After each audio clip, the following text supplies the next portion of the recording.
It's been 30 months since Jehovah's Witnesses stopped knocking on doors, but on September 1st, they came back to their door-to-door ministry. Our Trent Croce, who's live in studio right now. Now, Trent, you spoke with local members. What did they say about returning to their ministry? Tatiana, for one local family I spoke with, they say they never really left. They just had to adjust to some new practices. Now, as the congregation returns to their trademark door-to-door ministry, they couldn't be happier. Husband and wife Martin and Jasmine Schley have been Jehovah's Witnesses for over a decade.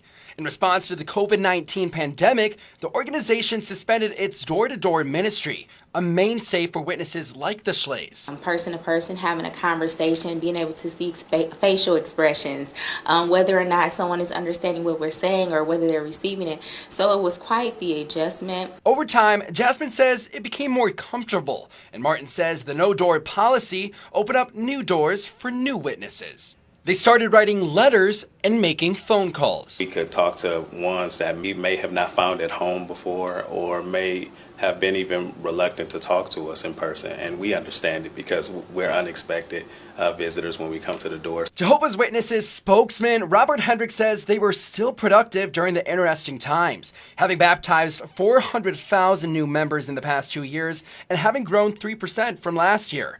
Now, as they head back to doorsteps, he says they're still focusing on safety. Learn to live with COVID among our fellow community members, among our neighbors, seeing them face to face, maintaining safety, still being vigilant. Hendrick says knocking is an act of courage and also an act of love. So coming back takes an additional act of courage, and so far he says the public reception has been good. We've had some wonderful experiences of those who not just welcomed us, but really wanted us to come back. While coming back to front doors is one thing, filling up their worship place, the Kingdom Hall, is another. We have this time to be back together again, and now, even more importantly, to be able to go share this with others in the ministry.